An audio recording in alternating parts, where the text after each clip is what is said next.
នៅផ្ទាំង LED ខាងក្រោយនេះបានបង្ហាញអំពីលទ្ធផលនៃគម្រោងមួយដែលខ្ញុំប្រើប្រាស់ AI បង្កើតអស់រយៈពេល3ថ្ងៃអ្វីដែលយើងត្រូវការគឺ laptop មួយគ្រឿង monitor មួយ webcam និង green screen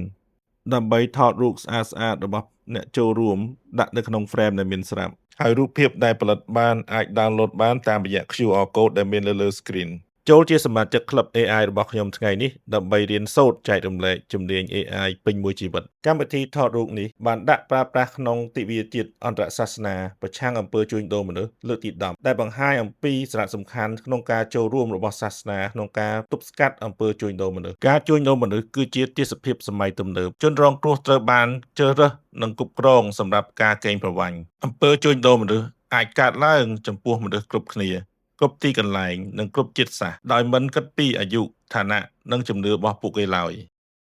មានតែការរួបរวมគ្នាទើបយើងអាចប្រយុទ្ធប្រឆាំងអំពើជួញដូរមនុស្សបាន